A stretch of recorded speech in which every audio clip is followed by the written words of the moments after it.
Hello Juliette, bienvenue dans Solo Quest. C'est un véritable cadeau de t'avoir aujourd'hui. Salut Axel, ça va? Ça va et toi? Ouais, ça va super, merci beaucoup de me recevoir. C'est un véritable Chapman pour moi. Bah, je me permets de faire la blague puisque tu utilises quand même vachement ton nom sur ton Ah oui, branding et sur ta communication. ouais, bien Euh, sûr, c'est fait pour. alors, Juliette Cadeau, tu es entrepreneuse dans la communication depuis 5 ans. Tu t'es lancée en 2019 en freelance en micro-entreprise. Mhm. En 2022, tu as créé ton agence. Ouais, Aujourd'hui, tu crées beaucoup de contenu, que ce soit sur LinkedIn, Insta et TikTok, ouais, pour alimenter ton business. yes. Est-ce que tu pourrais nous expliquer ce que tu vends aujourd'hui et un peu les services que tu proposes?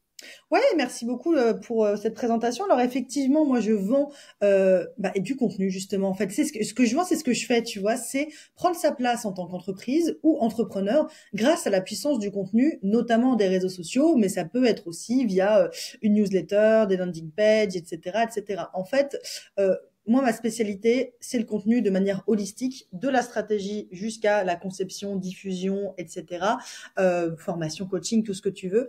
Donc, qu'est-ce qu'on vend dans l'agence? Premièrement, effectivement, de la stratégie de contenu. Donc, c'est par exemple pour un entrepreneur ou une entreprise qui souhaite s'implanter dans le paysage digital pour gagner des parts de marché ou gagner en notoriété. Dans ces cas-là, on lui propose des stratégies en fonction des canaux de communication qu'il aura choisi en amont ou que on lui conseillera. Deuxième étape, ça peut être, enfin, deuxième service que l'on vend, c'est évidemment de la création de contenu, hein, parce qu'une fois que la stratégie est faite, il faut bien l'appliquer. Certains de nos clients ont envie de l'appliquer eux-mêmes parce qu'ils aiment écrire, créer, etc., ou qu'ils n'ont pas de budget. Soit sinon, on s'en occupe nous-mêmes.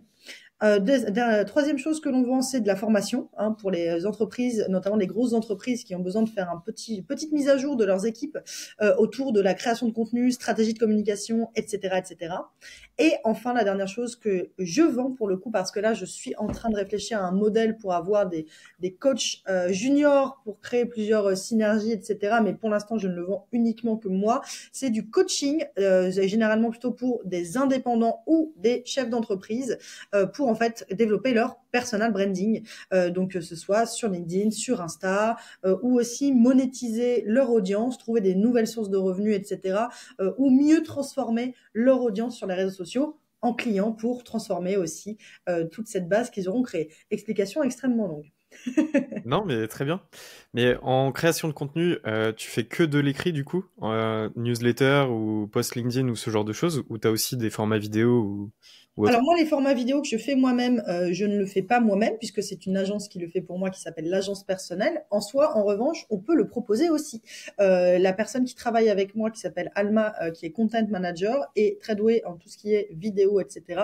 Donc on peut le proposer aussi. Mais ça dépend en fait du résultat attendu en fait, parce que il y a des marques où la création de contenu avec juste un téléphone, etc., peut créer de la proximité et donc sont ok avec ça et dans ces cas-là on peut s'en occuper. En revanche, on n'a pas de studio à disposition en fait, donc effectivement c'est là où la limite va être. Mais sinon oui, on propose du contenu écrit, photo, vidéo, infographie, carrousel, etc., etc. Et c'est quoi ta typologie de clients du coup? C'est plutôt des petites boîtes ou enfin grosses entreprises? J'ai des deux. J'ai des deux en fait, et moi c'est ce que j'aime. Si on me demande est-ce que tu es niché, la réponse est non. Je suis pas nichée ni en termes de thème. Après, on peut considérer que le contenu est une niche, hein, c'est un autre débat. Mais en fait, je ne suis pas nichée en termes de typologie de clients puisque je travaille à la fois pour des freelances qui viennent juste de se lancer, comme des groupes cotés en bourse en fait. Donc et pareil en termes de ton, j'ai travaillé au même moment pour BNP d'un côté et Topito de l'autre. Donc en termes de ton, tu en es assez Ah oui. éclectique aussi. Mais en termes de stratégie, c'est quand même pas la même chose d'accompagner finalement une boîte qui fait beaucoup de CA par rapport à une petite boîte. Pas du tout, effectivement, et c'est ce que j'aime justement. Moi, justement, c'est ça qui me nourrit. Moi, l'éclectisme et la polyvalence me nourrit en fait. Si je fais toujours la même chose, je m'ennuie. C'est aussi pour ça que j'ai plusieurs offres dans l'agence, et que je fais pas que du coaching ou que de la formation. Je connais là, puis je sais. Hein, j'ai bientôt 32 ans. Je sais comment ça fonctionne. Ça fait 5 ans que je suis indépendante. Je connais un petit peu le biz. J'ai pas attendu de me lancer sur LinkedIn pour faire du chiffre d'affaires. Je sais comment fonctionne le biz, etc. Que c'est bien aussi d'être monoproduit pour pouvoir vendre plus vite, plus fort, etc. Sauf que c'est pas ma vision des choses et c'est pas ce qui fit avec ma personnalité et ma manière de fonctionner. Donc effectivement, en fait, moi, j'avais déjà eu des expériences où, par la force des choses, j'avais eu des clients dans le même secteur, etc. Et ben, je voyais que j'étais moins créative. En fait, donc je suis beaucoup moins créative quand j'ai des clients qui sont exactement pareils, que ce soit en termes de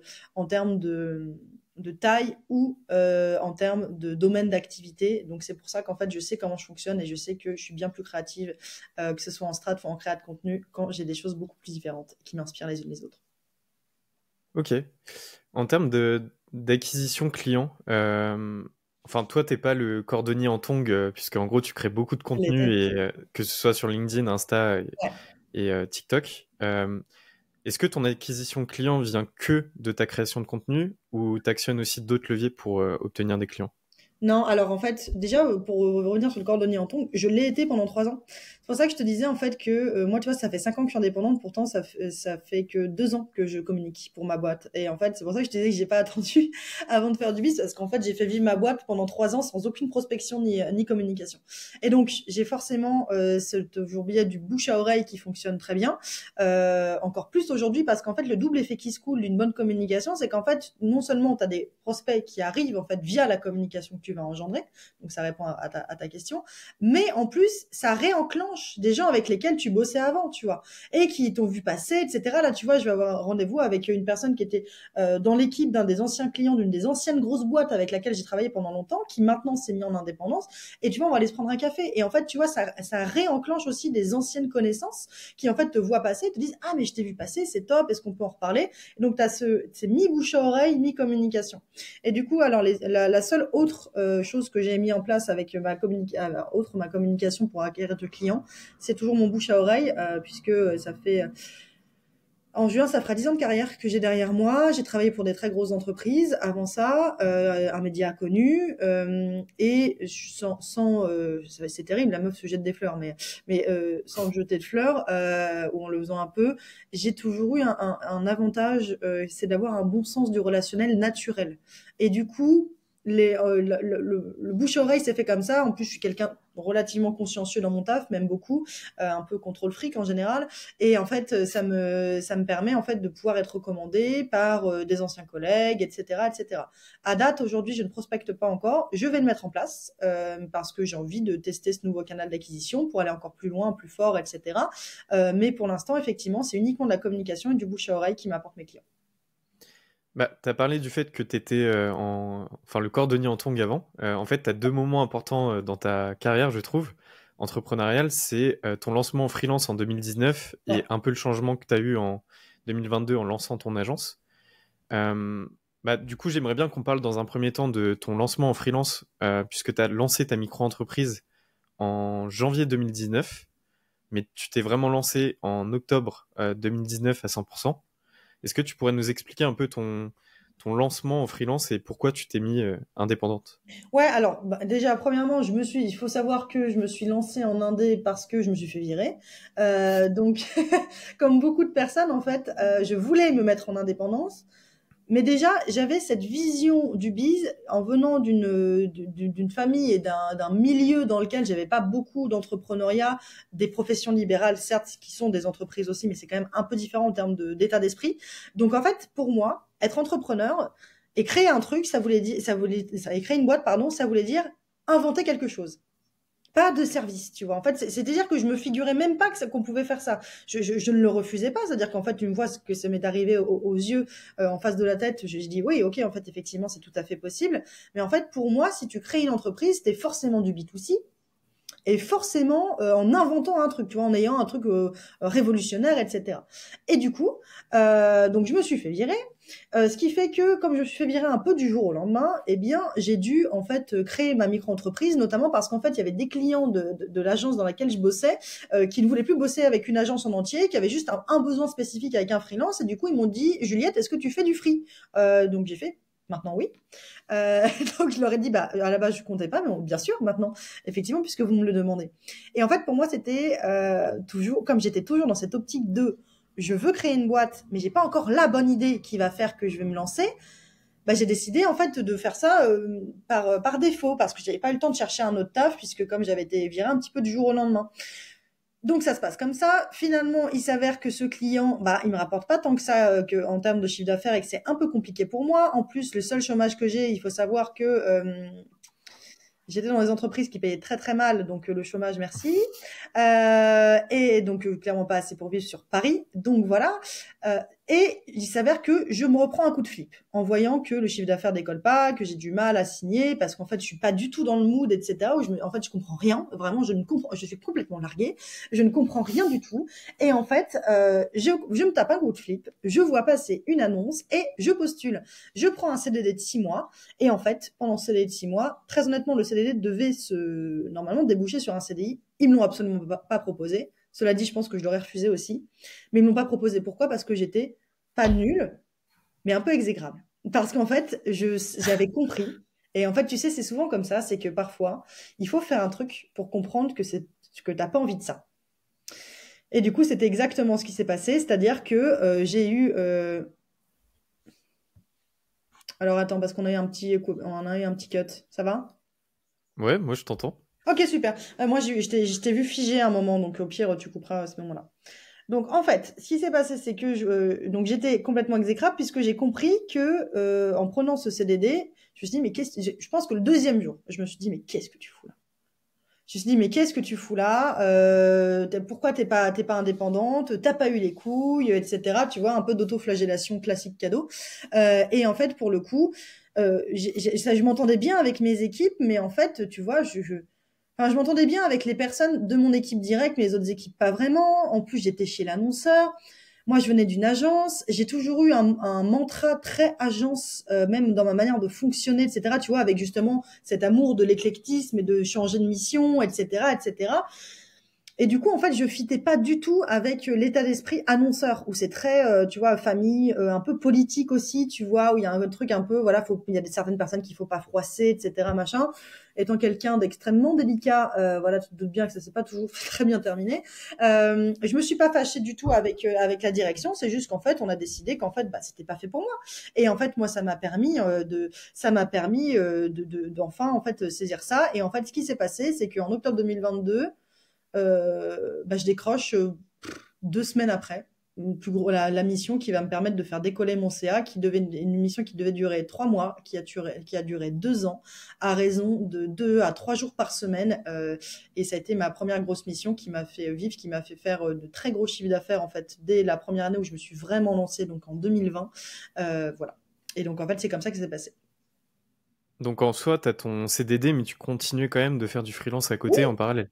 c'est ça, j'ai complètement zappé de te dire ça, mais effectivement, ce qui s'est passé, c'est que je prends ce CDD en avril 2019, et en fait, tu vois, le coup du sort, hein, à partir du mois de mai, j'ai des demandes qui pleuvent, mais vraiment. Du coup, en fait, ce qui s'est passé, c'est que je me suis cramée comme d'hab, et en fait, je me souviens, en plus, le CDD était un peu compliqué parce que c'était en pleine refonte, etc., de la marque et tout. Donc, il y avait beaucoup, beaucoup de boulot. Donc, je faisais des horaires de type, je terminais à 21h, 22h, etc. Parce qu'à côté de ça, je faisais mon free le midi.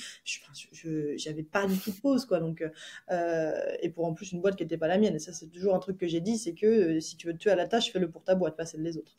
Mais pour le coup, euh, effectivement, en fait, pour le coup, j'ai pris de plus en plus de missions aussi pendant ce CDD, ce qui a fait qu'en fait, je me suis dit, bah, en fait, il y a un vrai truc, donc t'arrêtes un peu tes conneries. Donc, ça m'a encore plus convaincu qu'il fallait pas que je continue dans ce CDD. Et donc, en fait, tu vois, j'étais un peu démissionnaire, quoi, finalement. Mais c'est bien en soi, cette expérience CDD, ça t'a permis aussi de, on va dire, sécuriser, on va dire, ton lancement en freelance. Ouais, ouais. Parce qu'en soi, c'est assez compliqué quand même, enfin les 6 premiers mois ou la première année, d'avoir suffisamment de revenus à un moment pour, en gros, en vivre. Et ça, en gros, tu l'as mis en parallèle. Donc, au moment où tu t'es vraiment lancé, ça a pris une grosse part de ta... Mm. Et t'as ta grosse mission qui est tombée. Donc, Bah, d'autant plus, alors, c'est ça aussi, mais d'autant plus quand tu fais comme moi, c'est-à-dire que tu communiques pas et tu prospectes pas. Donc, effectivement, si tu fais ni l'un ni l'autre, les 6 premiers mois sont compliqués, ouais, bien sûr. donc, comment tu trouvais tes clients? C'était encore du bouche à oreille à ce moment-là? Toujours? Bouche à oreille uniquement et Malte. J'ai vachement bien fonctionné avec Malte parce qu'en fait, ce qui s'est passé et même après, parce que du coup, donc j'ai eu 2019, 2020, 2021 où je n'ai pas communiqué et en fait, j'ai vachement bien fonctionné avec Malte pendant un moment Parce qu'en fait, la grosse mission qui a duré 2 ans, c'était une mission qui était signée via Malte parce que c'était avec une très très grosse entreprise. Et il faut savoir que les très grosses entreprises ont des contrats avec ce type de plateforme et en fait doivent obligatoirement, si elles contactent un freelance via la plateforme, passer par la plateforme pour travailler avec lui. En contrepartie pour le freelance, parce que sinon, tu vois, elles se font ban et puis du coup, elles peuvent plus utiliser la plateforme pour trouver des freelances. Donc, tu vois, tu passes par la plateforme dans tous les cas. Donc, ce qui fait que moi, de mon côté, Malte prenait une commission puisque j'étais free aussi, donc ils prennent une commission sur le client final et sur le freelance. Donc moi, ils me prenaient une commission, mais en contrepartie de tout ça, tu as un référencement qui est augmenté parce que tu fais beaucoup de missions via la plateforme, etc., etc. Et donc en fait, j'étais dans toutes les newsletters de mise en avant, j'étais dans le top 1%, etc., etc. Ce qui m'a permis en fait de pouvoir décrocher, d'être plus visible pour décrocher des missions, d'être recommandé par la plateforme et tout. Bah, Malte, moi j'adore puisque c'est grâce à ça que je suis freelance aujourd'hui. Mes premières missions, en fait, enfin la plupart de mes clients sur ma première année, je les ai trouvés via Malte. Aujourd'hui, il y a peut-être un peu de bouche à oreille ou autre, mais c'est surtout Malte qui m'a permis de trouver mes clients. Euh, mais du coup, tu faisais du présentiel avec cette entreprise-là ou full distanciel? Ah oui, non, mais on était avant le Covid, monsieur, donc évidemment que je faisais du présentiel. Donc ouais, non, j'ai commencé. Bon, cela dit, on a commencé peu de temps avant le Covid. On a commencé en octobre 2019 avec cette entreprise et du coup, ouais, ouais, j'étais en présentiel 2 à 3 jours par semaine et le reste de la semaine, j'étais chez moi sur les autres missions, etc. Mais ouais, je faisais du présentiel. Et puis c'est l'avantage aussi de la région parisienne. Et c'est l'avantage aussi quand tu es freelance en région parisienne, c'est que pour les très grosses entreprises, généralement, ils te demandent en fait de pouvoir être sur place, donc tu décroches plus facilement aussi des missions.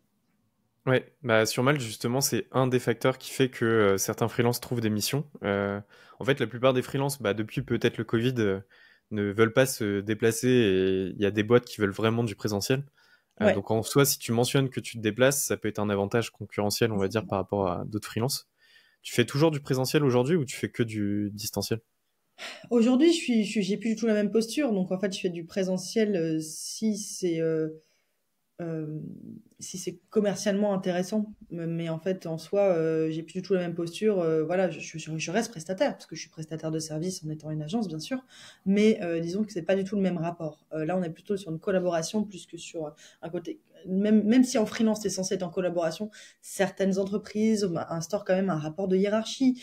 Donc, en fait, ce qui n'était pas le cas des miennes, hein, bien sûr, mais tu vois, pour le coup, je trouve qu'il y a toujours un petit peu cette image-là. Alors que quand tu te places comme un chef d'entreprise, en fait, bah, le présentiel se fait parce que c'est nécessaire, parce que le client a demandé. Mais voilà, mais c'est exceptionnel, tu vois. Donc oui, moi je fais parfois du présentiel, mais c'est plus pour des rendez-vous plus que pour une mission. Et de toute façon, les missions de production, je m'en détache de plus en plus. Donc là, j'ai plus beaucoup de missions de production pure.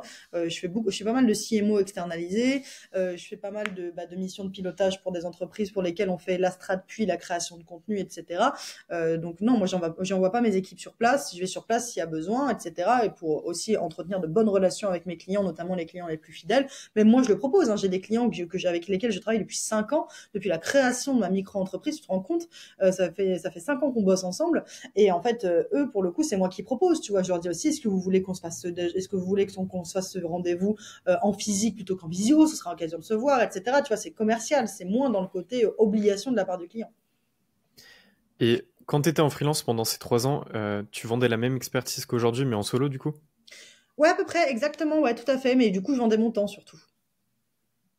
Tu faisais de la régie, tu vendais des journées ou tu faisais un autre modèle Non, je de vendais de la journée. tarification? Je vendais de la journée, effectivement. Tu vois, il y avait quelques tarifications qui pouvaient être, par exemple, à l'heure, mais c'était assez rare quand même. Mais non, non, c'était de la journée. Parce que du coup, aujourd'hui, tu vends plutôt des offres. Exactement. Enfin, sur ton site, en tout cas, on peut voir les tarifs si les gens veulent aller voir, mais enfin, tu vends plutôt des offres et des résultats ou pas du tout? Pas de résultats? Absolument pas. En inbound marketing, on ne prend on fait aucune promesse de résultat. On fait des promesses de moyens, mais pas de promesses de résultats. C'est impossible de promettre un certain ROI ou un certain résultat quand tu es en inbound marketing. Hier, il y a un utilisateur de LinkedIn, un LinkedInien qui s'appelle Sacha, mais je me rappelle plus de son nom de famille, qui est UX designer et en fait qui a, pour faire un cas pratique pour un de ses posts LinkedIn, repris mon site, il l'a refait en UX design, etc. Et Ah en fait, oui, j'ai tu vu le vois, post, ouais. ouais. Et c'était super bien ce qu'il a fait, mais sauf que il a mis, tu vois, en accroche, parce que j'ai fait plus de 20 millions de vues avec toutes mes vidéos, etc., et mes canaux de communication, je suis à plus de 20 millions de vues, etc. Et en fait, il avait mis en accroche, fais 20 millions de vues sur le canal de ton choix. Je lui ai dit, alors écoute, mon coco, je t'arrête tout de suite, parce que si vous trouvez un spécialiste de l'inbound marketing qui vous promet ça, il faut fuir absolument, parce qu'il y a beaucoup trop de variables qui entrent en compte pour promettre ça à un client. J'ai des clients, tu vois, moi je le prends en exemple, et j'ai des clients pour lesquels j'ai fait des stratégies. Certains ont eu des clients au bout de 3 mois, d'autres ont eu des clients au bout de 15 jours. Mais Ah oui. qu'est-ce qui change de tout ça? Pas forcément le même métier, même pas du tout, pas le même domaine, pas le même métier, pas le même message, pas la même façon de le faire, pas la même régularité, etc., etc. Et en fait, tu vois, c'est ça aussi qui va, et aussi une petite part de chance. C'est aussi la bonne personne au bon moment qui voit ton poste. Voilà, en fait, ça, c'est quelque chose donc qu'il faut absolument occulter. On ne peut pas promettre de résultats en inbound marketing. On peut en promettre en outbound marketing parce que tu fais des ratios. Par exemple, t'as fait une publicité qui t'a coûté tant, tu as eu autant de taux de clics par rapport à la publicité, aux vues. Donc, tu peux te dire à peu près un ROI de X%, tu vois. Sauf qu'en fait, ou un ROI de X euros, etc., en fonction de ce que tu veux calculer. Mais pour le coup, en inbound marketing, c'est impossible parce qu'en fait, tu ne sais pas qu'est-ce qui a fait que ton client va acheter. C'est-à-dire, est-ce que c'est t'avoir vu une fois et en fait, t'as appuyé pile là où il fallait et il a suffi d'une fois pour qu'il achète? Très rare. Est-ce que il t'a vu 28 fois? Est-ce que il t'a vu 28 fois sur TikTok et après il a vu passer un de tes posts LinkedIn et après il t'a écrit? C'est exactement ce qui vient de se passer avec un client que j'ai signé récemment. Il me suivait sur TikTok depuis des semaines et il y a un post LinkedIn qui a permis qui m'a permis de le signer derrière. Et en fait, tu vois, si t'as pas tout le prisme là, bah, tu peux pas te dire, en fait, c'est un post LinkedIn qui a transformé. Non, c'est parce que le mec, il me suit depuis des mois, en fait. Et tu vois, c'est ça aussi qu'il faut se dire dans l'inbound marketing, c'est qu'on fait des promesses de moyens. Donc, on va faire des promesses de régularité, de qualité, etc., etc., de suivi de la stratégie, de publication stratégique, etc., mais jamais de résultat. Et c'est l'avantage du coup pour toi, ton domaine, c'est que tes clients, tu les conserves assez longtemps. Là, tu disais que certains Mhm. clients, tu travailles depuis 5 ans avec eux. En fait, il y a des résultats finalement sur le long terme, mais pas au bout de 2 posts sur LinkedIn ou je ne sais Non, quoi. ça se Donc, saurait. c'est des clients que tu vas garder suffisamment longtemps, quoi. Complètement. Après, il y a des gens qui font du contenu qui ne gardent pas suffisamment longtemps leurs clients, hein. Ça arrive aussi. C'est aussi un sens du relationnel que tu mets en place ou pas, hein. Moi, je suis plus pour la fidélisation que pour l'acquisition en général. Enfin, il faut choisir, tu prends les deux, bien sûr, mais dans le sens où, en fait, on se focus énormément sur l'acquisition de nouveaux clients et on oublie beaucoup que la fidélisation coûte bien moins cher qu'une acquisition.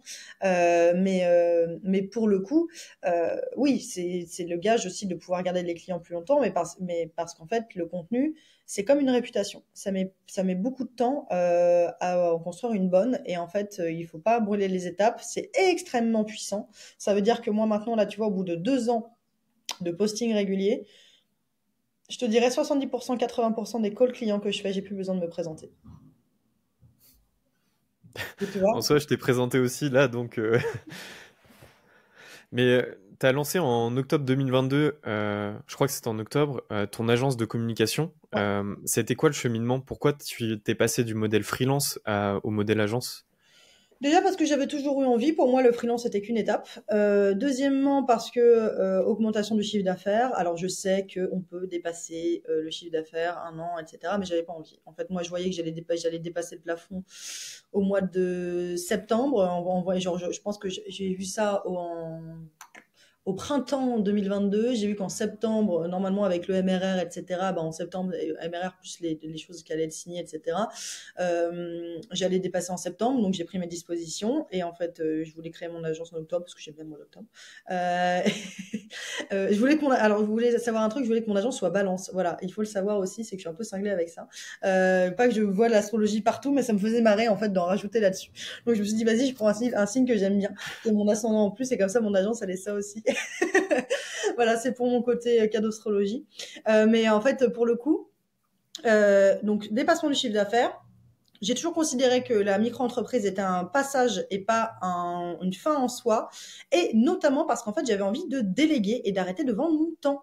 Et en micro-entreprise, tu es taxé sur le chiffre d'affaires et non sur les bénéfices, donc c'est contre-productif que de déléguer en étant en micro-entreprise. Donc en fait, comme moi, je voyais que j'en avais un petit peu, un peu beaucoup de demandes entrantes, beaucoup plus de prod, etc., et que je m'épuisais à faire de la prod et que je pouvais très bien le déléguer en margeant, etc., en fait, j'ai décidé de passer en entreprise parce qu'au bout d'un moment, en fait, si plus tu as de dépenses, et sachant que dans une agence, comme tu as beaucoup de production, si, à moins de le faire toi-même, tu as deux choix. Soit tu le fais toi-même, soit tu le fais faire. Et si tu le fais faire, tu as beaucoup de dépenses. Donc, en fait, ça ne sert plus à rien d'être en micro-entreprise. Il faut passer en SAS ou en SARL.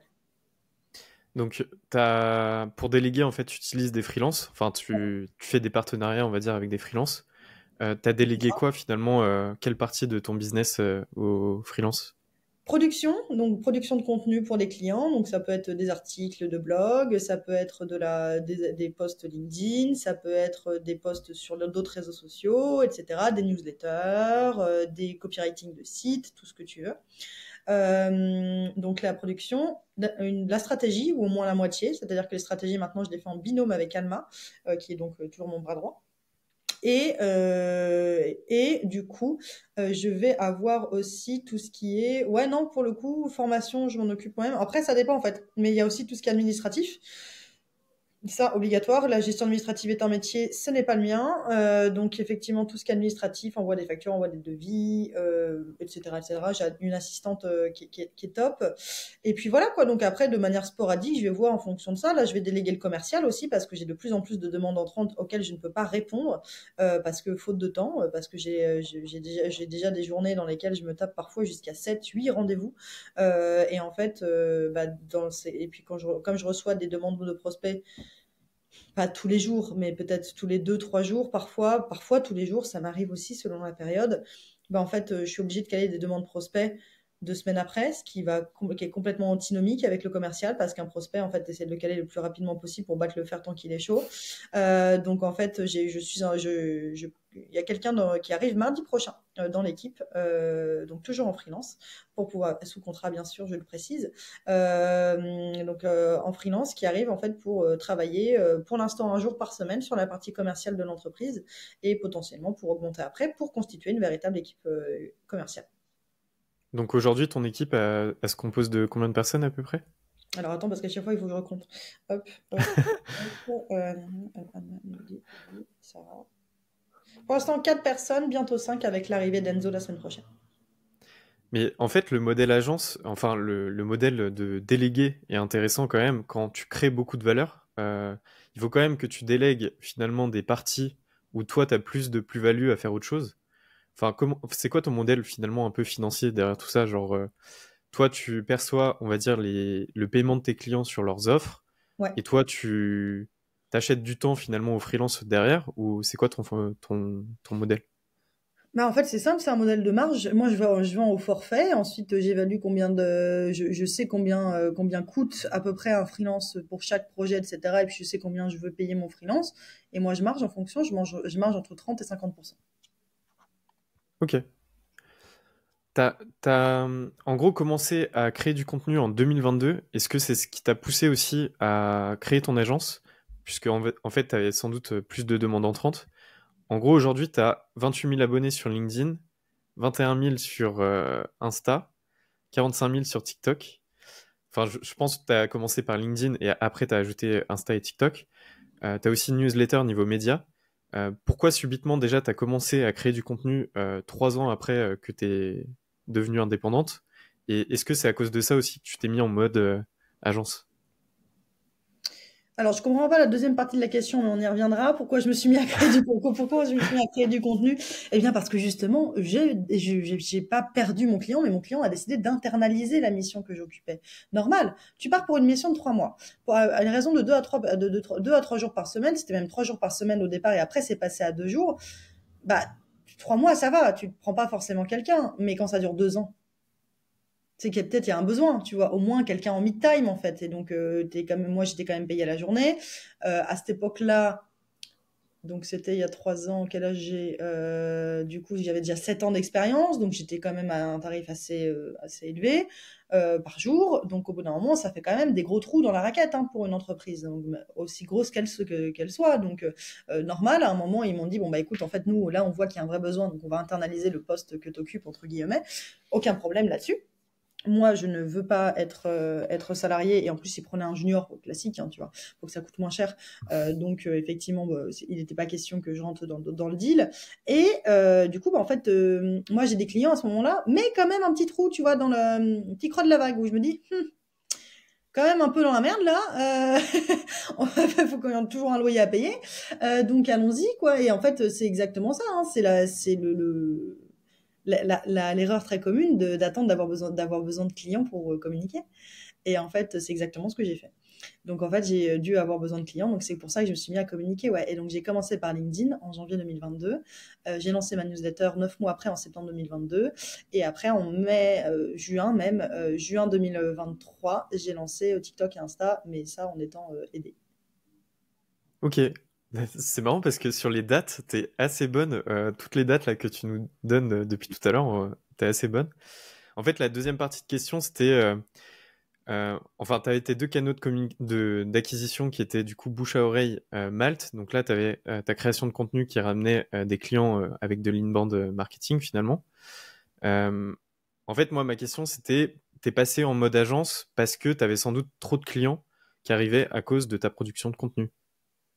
Oui, bien sûr. Ou... Ouais, ouais, tout à fait. Non, et puis même, en soi aussi, c'était un but, hein. Moi, c'était vraiment un but. Moi, c'était mon rêve, hein, de lancer mon agence, etc. Donc là, je suis en train de le réaliser, tu vois.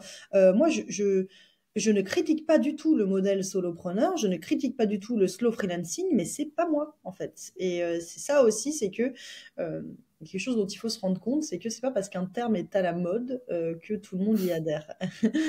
Comme le fait de se nicher, tu vois, c'est pareil, hein, tout le monde dit qu'il faut absolument se nicher, nanana. Mais en fait, voilà, faut aussi prendre en compte que tout le monde n'est pas fait pour ce modèle-là. Et en fait, tu fais aussi tes choix en fonction de toi. Tu les fais pas qu'en fonction de ce qui fonctionne.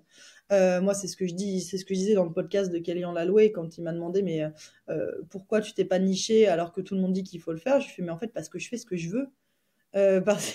Et en fait, moi, j'ai pas monté ma boîte. J'ai monté ma boîte aussi. Et on en discutait en off de cet épisode. Moi, je suis indépendante aussi parce que j'ai un problème avec l'autorité. Et en fait, j'écoute pas mes parents depuis mes 16 ans. C'est pas pour écouter des gens sur Internet. Enfin, vraiment, pour le coup, ça m'intéresse pas. Enfin, il y a des gens dont l'opinion m'intéresse, bien évidemment. Mais à partir du moment où il y a une injonction, je trouve que, enfin, ça ne m'intéresse pas. Je trouve que ça cache quelque chose. En fait, quand tu me dis qu'il faut absolument faire quelque chose, je pense que tu as une formation à me vendre généralement. Mais pour le coup, en fait, voilà, c'est juste que moi, mon modèle toujours été celui-ci. Qu'il fonctionne, qu'il soit désuet maintenant ou pas, en fait, c'est aussi ce que t'en fais, tu vois.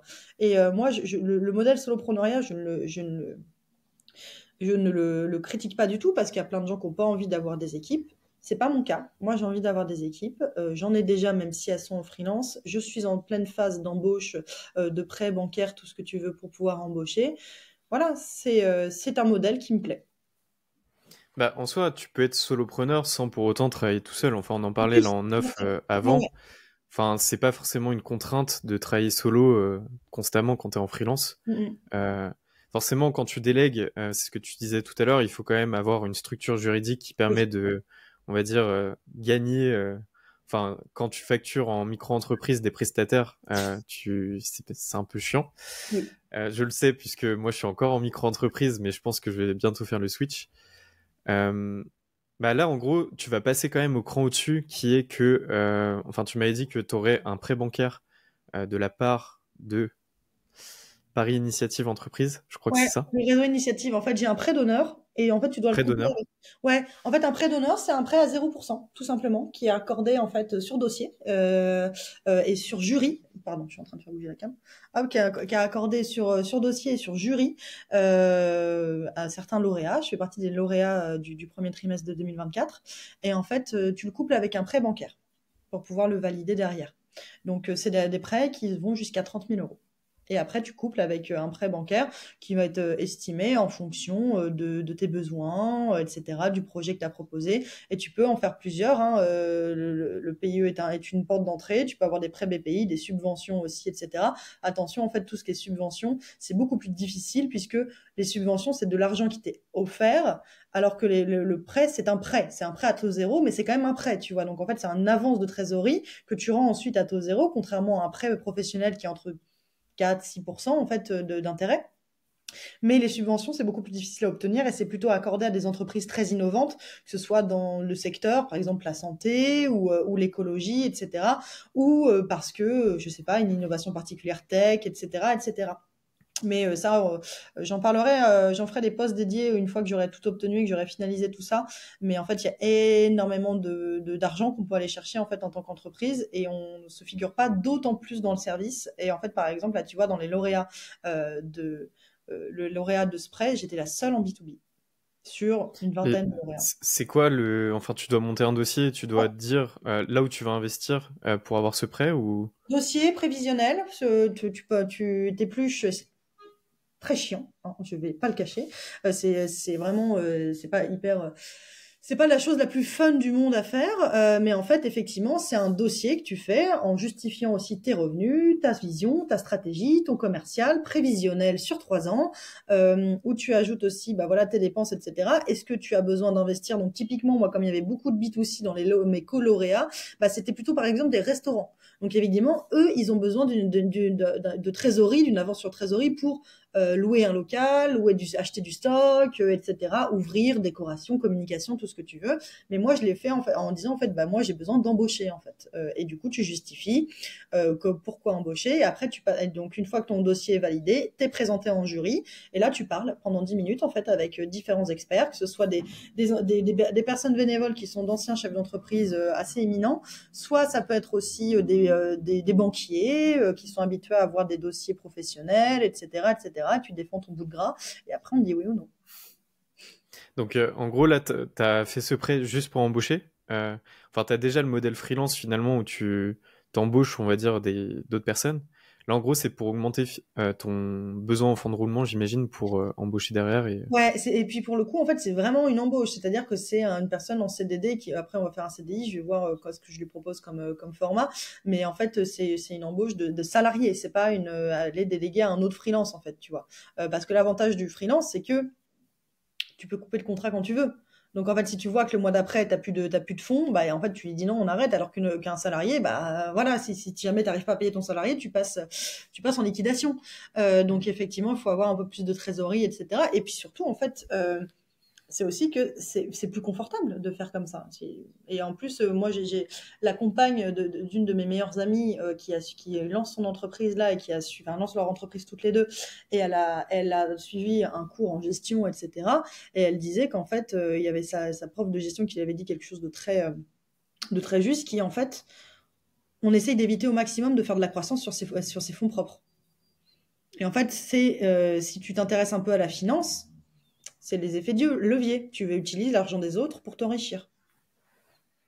Donc là, la cinquième personne que tu parlais tout à l'heure, enfin, c'est le CDD qui va arriver, Pas du là, tout. mardi Non, prochain, non, non. ou c'est une Non, non. freelance. Non, non, en fait, la cinquième personne que je vais embaucher, c'est un freelance en commercial. Et en Ok, fait, l'idée, c'est que la personne qui travaille le plus avec moi aujourd'hui, elle est OK pour que je la salarie. Et du coup, en fait, on est en discussion là, j'attends d'avoir mon prêt, et en fait, c'est elle que je vais salarier. ok, bah ça c'est trop, trop cool. Enfin, c'est un changement de modèle finalement pour toi quand même pour le long terme.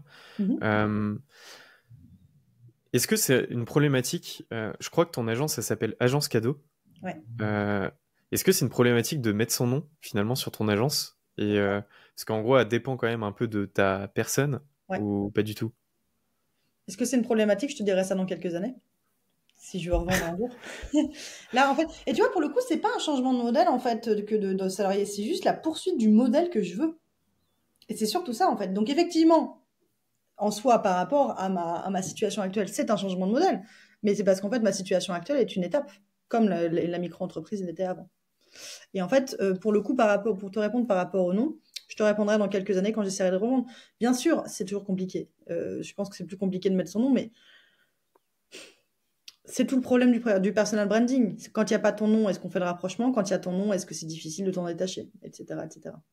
Oui, non, mais je le dis parce qu'en soi, j'ai fait la blague au début de l'épisode où j'ai utilisé Ouais. ton nom, mais ton nom, tu l'utilises beaucoup du coup dans tes communications Franchement, et avec un dans... nom pareil, si je capitalisais pas dessus, franchement.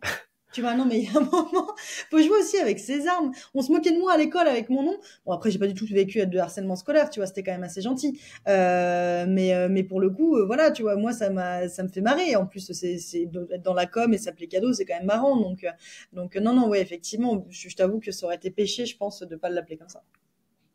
Et pour ton agence, tu vois quoi dans un futur proche, d'avoir des bureaux, de vraiment avoir plus de d'embauches ou Ouais, toujours bien sûr. format distanciel et Alors, format distanciel entre les deux, je pense. Je pense que plutôt pas forcément des bureaux, mais plutôt peut-être un WeWork, tu vois, avec se retrouver de temps en temps avec les équipes qui sont franciliennes ou autres, tu vois.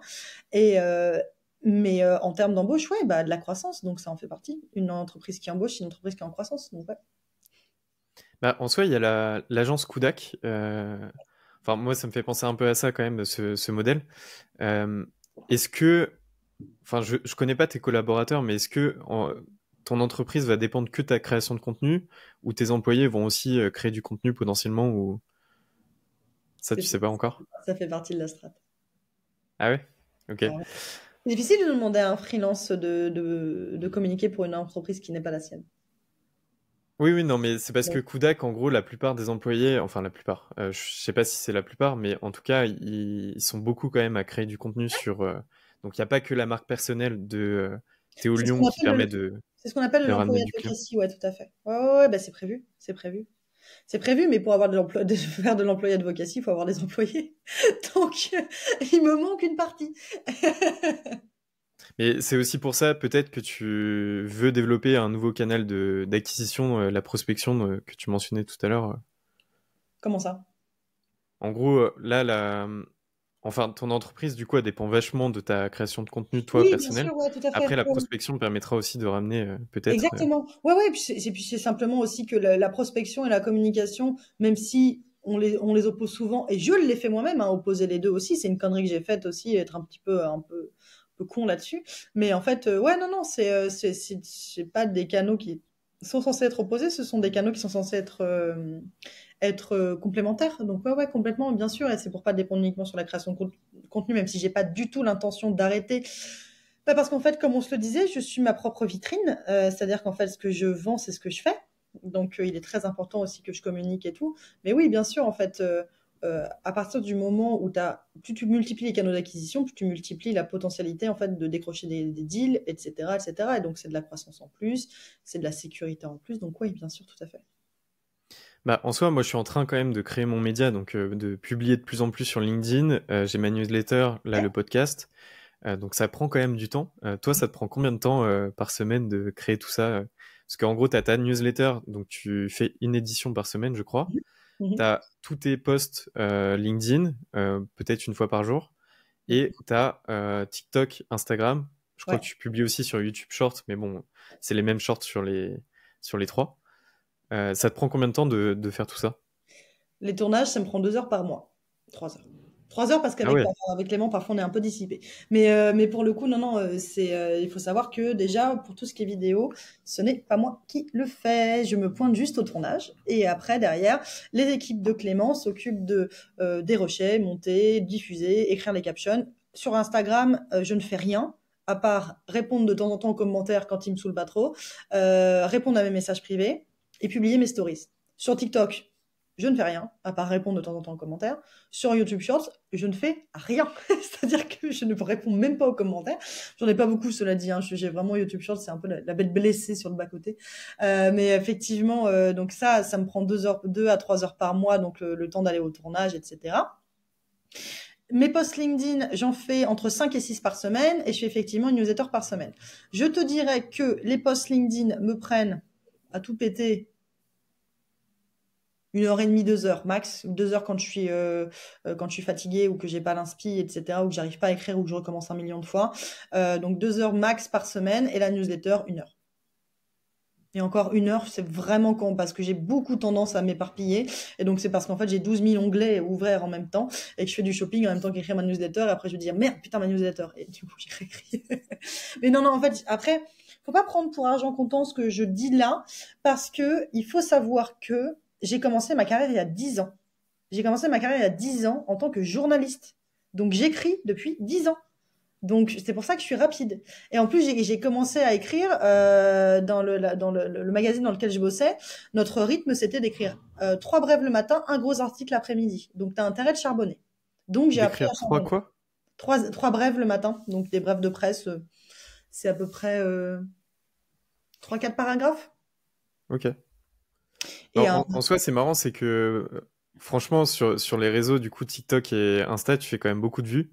Ouais. Et que ça prenne si peu de temps finalement par mois. Bon, après, tu délègues et c'est pas toi qui Ah oui. gères la création des vidéos et tout ça. Mais c'est quand même marrant que tu y passes si peu de temps et que à l'arrivée, ça crée autant de vues. Mais c'est un Après, budget aussi. TikTok, C'est parce que c'est un budget. En fait, moi, c'est ce que je dis tout le temps, hein. En oui, fait, pour créer du contenu, soit tu as du temps, soit tu as de l'argent. Donc, soit tu alloues du temps. Moi pour à LinkedIn et ma newsletter, je veux garder ça. Donc, en fait, j'y alloue du temps. Soit tu y alloues un budget. Et en fait, j'y alloue un budget. Moi, je paye, c'est pas gratuit. Donc, effectivement, ça me rapporte beaucoup, mais c'est parce que j'investis derrière. Donc, en fait, c'est soit tu investis du temps, soit tu investis de l'argent. et pourquoi t'es allé sur TikTok et Insta? Là, tu mentionnais tout à l'heure que un des clients t'avait vu sur TikTok et il te suivait depuis quelques semaines. Après, il a vu un post sur LinkedIn. Après, toi, ton modèle, c'est plutôt B2B. Enfin, là, t'as un peu de B2C avec les indépendants, on va dire. Mais Non, alors B2B2C, mais pas B2C jamais. Je suis oui, une agence, un consommateur n'a pas besoin de communiquer. Donc, parce c'est qu'en soi, TikTok et Insta, c'est plutôt, ça te ramène peut-être du B2C. Bon, peut-être du B2B de façon indirecte. Mais pourquoi, du coup, TikTok et Insta?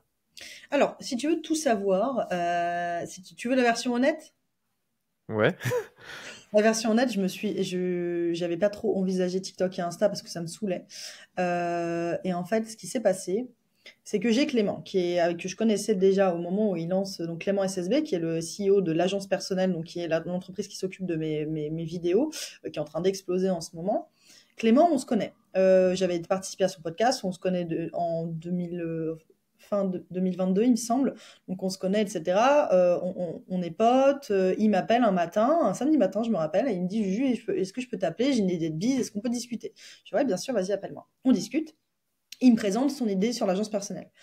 Et il me propose de faire des vidéos. Et je lui dis, tu sais, je fais Clément, je suis passée dans ton podcast vidéo, tu me connais, déjà je me déteste en photo, alors en vidéo, c'est pas possible. Donc je lui dis, c'est trop bien, vas-y, feu, je t'en supplie, c'est trop bien comme idée, mais ce sera pas moi. Il me dit, ok, machin, il me dit, ce que tu sais, s'il y a quelqu'un qui pourrait t'intéresser. Et en fait, je m'en suis rappelé. Pourquoi? Parce que je me rappelais plus de ça. Mais Clément l'a raconté dans le podcast de Mathieu Bernard récemment. Et en fait, je ne me souvenais plus, mais c'est moi qui lui ai soufflé de contacter Caroline Mignot. Caroline Mignot qui est devenue son associée. Et en fait, maintenant, je raccroche les wagons. Et effectivement, je me rappelle lui avoir dit, tu sais qui d'après moi pourrait être grave intéressé par ton projet? Caroline Mignot, appelle-la, je suis sûre qu'elle kifferait faire des vidéos. Je la connaissais un petit peu, Caroline, mais pas plus que ça, tu vois. J'avais déjà fait son podcast, on s'était vu, j'avais été invitée à la conférence sur LinkedIn qu'elle avait organisée en avril 2023, je sais plus, bref. Oui, 2023. Et tu vois, voilà. Et donc, Clément m'appelle, me dit ça, etc. Je fais, vas-y, mais pas moi. Il se passe, Clément explose avec Caroline, ça se passe trop bien, je suis trop contente pour lui, je lui envoie des messages en disant vraiment mec c'est trop bien et tout. Et en fait ce qui se passe c'est que moi à côté de ça j'ai d'autres projets d'entreprise. Et dans mon autre projet d'entreprise j'ai mon associé qui me dit Juliette tu sais il va falloir qu'on fasse un peu de vidéo quand même pour démarcher les clients, au moins en prospection etc. Il commence à me convaincre et je lui dis écoute Nial, il y a juste un seul truc, c'est qu'en fait je ne peux pas te dire oui à toi alors que je dis non à Clément. Donc d'abord, je dis oui à Clément. Et après, je reviens vers toi et on fait de la vidéo ensemble. Et en fait, c'est vraiment par loyauté à la base que je l'ai fait. C'est vraiment par loyauté parce que je me voyais pas en fait avoir genre en mode genre je me mets à faire de la vidéo et Clément il découvre le truc, il me dit bah alors, tu vois. Donc c'est vraiment par loyauté envers lui que je l'ai commencé, mais vraiment je lui ai envoyé un message en disant écoute, on y va. J'ai grave peur, mais on y va. Et du coup, il est venu chez moi, on a fait les premières vidéos qui tapent 1,8 million en 24 heures. Et du coup, effectivement, à la base, il n'y avait rien d'objectif derrière. C'était uniquement aussi pour tenir mes engagements auprès de Clem et puis tenir ma parole, en fait, et être quelqu'un de droit dans mes baskets et ne pas trahir mon pote en lui disant non, puis dire oui à quelqu'un d'autre, tu vois. Donc c'était pour ça. Mais après, effectivement, l'objectif était aussi que le fait est que je fais des stratégies sur d'autres canaux de communication qui sont aussi Instagram et TikTok. C'est difficile de dire je vais te faire exploser sur Instagram et TikTok alors que tu as un compte privé qui a 400 followers. Donc tu vois, Ouais. c'est aussi de la vitrine. Bah, c'est un peu la problématique que j'ai moi avec le podcast, c'est que bah, les shorts ça fonctionne très très bien aujourd'hui. Pour les podcasts en physique où la qualité elle est incroyable en termes de Mhm. rendu, faire des shorts de qualité forcément c'est cool. Là en fait la problématique c'est qu'on dépend de la qualité des caméras et de son etc. Donc forcément en termes de shorts c'est pas forcément des shorts qui font des dizaines de milliers de vues. Euh, mais toi, ça a eu un impact quand même conséquent sur ton business. Enfin, tu l'as vu le changement sur ton business quand tu t'es lancé en vidéo ou pas du Ouais, tout? bien sûr. En fait, il faut savoir que TikTok ne m'apporte vraiment que très très peu de prospects, et encore moins de prospects qualifiés. Donc c'est vraiment pour la vitrine. Mais du coup, j'ai signé des personnes qui en fait m'ont contacté sur d'autres canaux en me disant en fait, je t'ai vu sur TikTok, je veux que tu fasses la même chose pour moi. Voilà. Enfin, pas en termes de vidéo, mais en termes de stratégie, tu vois. Donc il y a eu ça. Donc il y a eu ça premièrement. Deuxièmement, Instagram m'apporte plus de prospects que, que TikTok, même si c'est LinkedIn qui reste quand même le principal. En revanche, il faut savoir que ça m'a beaucoup aidé en termes d'image. C'est-à-dire qu'en fait, il y a une grosse différence entre, même si j'avais commencé à mettre de plus en plus de photos de moi sur LinkedIn, ça a été non sans problème, puisque je déteste, j'ai beaucoup de mal avec mon image, etc. J'ai du mal avec l'exercice. En fait, il y a une grosse différence entre mettre une photo de toi et mettre une vidéo. Dans la vidéo, tu fais passer beaucoup plus de toi que ce que tu fais passer en photo. Tu vas montrer ton paraverbal, ta manière de parler, ta voix, etc., etc., ta manière de t'exprimer aussi, tout simplement, quels mots tu utilises en vrai par rapport à l'écrit. Donc il y a tout ça mis bout à bout et donc en fait effectivement moi j'ai vu un switch là-dessus où il y a eu un gain de confiance bien plus important depuis que je communique en vidéo par rapport aux autres posts, même si j'avais pas de problème avant à closer, mais j'ai eu beaucoup plus en fait d'impact grâce à la vidéo, ouais, bien sûr. Bah, en soi, LinkedIn, c'est un peu le problème. Je trouve que c'est un peu une façade, finalement, nos posts et notre image. Quand on n'a pas les vidéos, on connaît très peu les personnes en face. Ouais. On peut faire des posts, on va dire, un peu personnels où on raconte des histoires perso ou autres. Mais ça reste très impersonnel quand même, LinkedIn de manière générale. Enfin, on connaît pas du tout finalement les créateurs qu'on suit ou qu'on Ouais. commente ou je ne sais quoi. Ouais, bien sûr, ouais, ouais, c'est ça. Non, mais exactement. Donc en fait, attends, excuse-moi. J'ai eu un message urgent, pardon. Donc ouais, non, effectivement, en fait, c'est aussi le biais où tu t'imagines, est-ce que tu te dis, ouais, je m'imaginais pas du tout qu'il était comme ça ou qu'elle était comme ça, etc. Donc en fait, oui, il y a une création de liens qui se fait de manière beaucoup plus forte avec la vidéo. Ok, bon bah Juliette, je vois le temps qui tourne. Je t'avais mentionné qu'on faisait un épisode d'un peu moins d'une heure. Est-ce que tu as un élément que tu aimerais changer de ton parcours ou tu referais exactement tout pareil? Non, je ferai tout pareil parce que j'ai eu des hauts, des bas. Je suis allée moins vite que certains. Je vais toujours moins vite que certains, mais en fait, je suis alignée avec tout ce que je fais. Donc, ouais, et puis même avec les hauts et les bas, pour moi, en fait, tu t'apprends jamais mieux que quand tu échoues et quand tu fais de la merde. Donc pour le coup, non, non, je changerai absolument rien parce que, en plus, je crois foncièrement au fait que les choses n'arrivent pas forcément par hasard. En fait, à partir du moment où tu donnes le meilleur de toi-même, où tu sais que tu as tout donné, etc., t'as pas de regret à avoir. Donc, en fait, si les choses se font pas alors que tu as tout donné, c'est que ça ne devait pas se faire. Donc, non, je ne changerai absolument rien. Ok, bon bah trop bien. Bah merci à toi en tout cas pour l'épisode. Merci de m'avoir accepté, enfin d'avoir accepté de venir. Bah, Parce avec qu'en gros, plaisir. je t'ai envoyé un message sur LinkedIn quand même. T'as répondu juste avec un vocal. Je t'ai envoyé mon calendrier, on a pris le créneau. C'était ultra simple pour t'avoir. Donc bah merci à toi et bah Ouais, j'espère peut-être à une prochaine. ouais, avec plaisir. Merci Axel en tout cas pour l'invitation. C'était trop sympa de discuter de tout ça avec toi. Et puis, à bientôt. Yes, merci à toi. Bye bye.